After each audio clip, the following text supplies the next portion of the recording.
highlights for this day. And our guide is Ayodeji. Ayodeji. Ayo, take it away.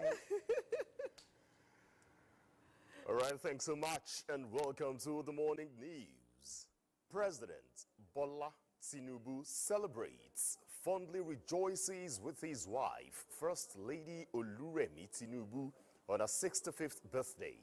Fondly calling her name in a message to her, the president honored the love of his life, whom he describes as a woman of strength and enduring grace, who has stood by the president through the journey of life.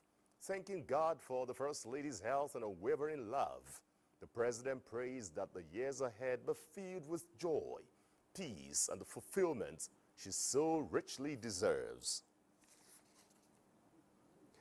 Now, to ensure smooth ban on open grazing in the nation's city center and relocation of cattle to grazing reserves, the Ministry of Livestock Development has performed groundbreaking ceremony for the revamping of Kawu Grazing Reserve in Buari Area Council of the FCT. Yusuf Jika reports that the event has not only provided a platform for sustainable livestock production, but serves as a panacea for peaceful coexistence and socio-economic development. It is more than policy on paper. It is a promise unfolding, a dream of modern livestock management now breaking ground, bridging renewed hope to pastoralists and livestock farmers across the country. At the center of this transformation is the Kawu Grazing Reserve in the FCT, stretching over 9,000 hectares with capacity to host thousands of cattle. The land is being reshaped into a model of possibility. Industrial boreholes are springing up to quench thirst. Fresh pastures are being cultivated to nourish herds, earth dams dredged and expanded to secure water, and a veterinary clinic established to safeguard animal health. Kawu is no longer just a grazing reserve. It is becoming a community of resilience. The administration of President Bola Ahmed Tinubu GCFR is committed to ensuring that Nigeria is a food secure nation, and livestock, we see livestock as a key. Well, you have seen it here now, certainly. Then we have a lot of schedule for the minister from here up to the end of the year. We will be moving around this country, all the grazing reserves. We have some activities going on. For the Minister of Livestock Development, this bold step is more than a ban on open grazing in Abuja city center. It is the rebirth of an industry, one that promises peace where there was tension and economic opportunity. This is the first borehole in this area since this grazing reserve was created. You could see the excitement in the small children. Women were ululating.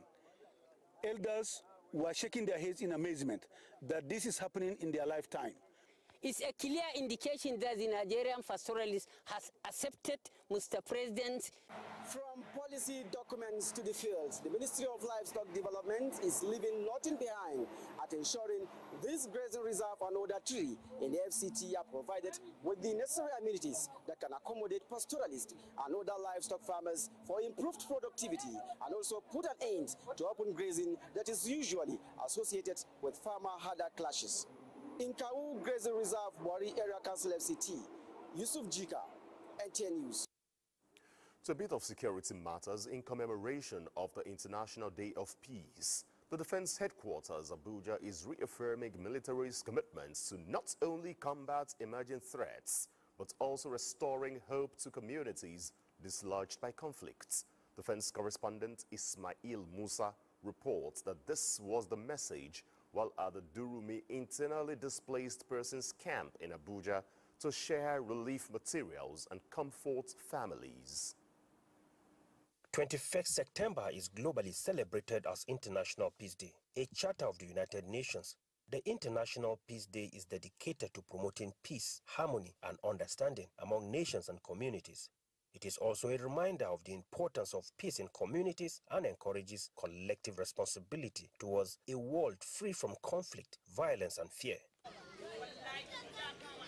At the Durumi IDP camp, officers from the Department of Civil Military Affairs Defense Headquarters are here with relief materials and message of hope for the IDPs. We're trying to improve education, so that's why we're giving exercise books. The CDS said we should expect their classrooms. So we're trying to meet those needs of food, we're trying to meet the needs of health, we're trying to meet the needs of education. So these palliatives now is just a stopgap measure. while we prepare them to go back to their homes. I think that this is a very good initiative that would help people see the military not as monsters, but as friends that they can actually reach out to when they observe suspicious relations around their communities and the society, because that's another step to ensuring that security is everybody's business. It is always the armed forces that comes first where IDPs are. I want to say thank you to the military for living up to their immediate constituency, the victims of the insurgency. The 2025 Peace Week is with a theme, bridging peace building, development and security. In Abuja, Ismail Musa, NTA News.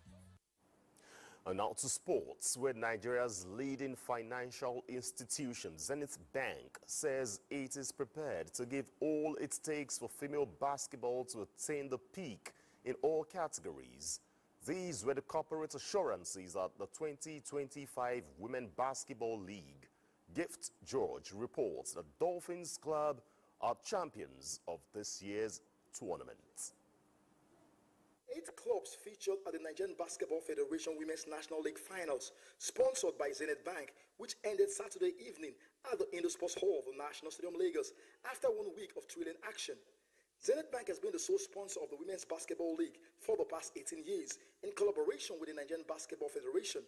The platform provided by Zenith Bank has significantly contributed to the development of women's basketball in the country, with the Zenith League producing players who have been part of the D-Tigress success story over the years, winning 5 Afro Basket Championships. Congratulate the MBBF and also Zenith Bank for what they are doing. This is what we all want to do.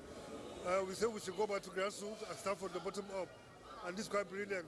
Congratulate everybody for that. This is how we have always conducted our last 17, 18 years with Zenith Bank. So I really would like to say we are extremely grateful to Zenith Bank for keeping the faith, for keeping us alive, and also on behalf of, I would say, the women's national team. Zenith Bank, thank you so much. Really appreciate you for everything.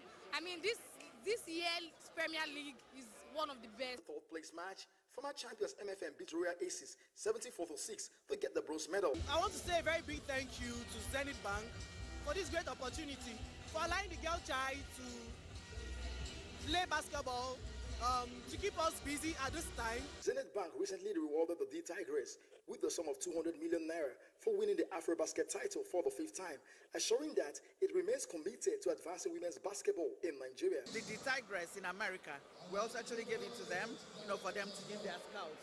So people are watching it around the world, which is good. So you can see that the Dolphins won today. Those ladies will go places. The champions got 7.5 million naira, 2nd place 5 million naira, while the 3rd place team got 3 million naira.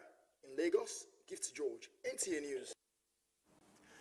And that's the morning news. I'd like to thank you for your time and for watching.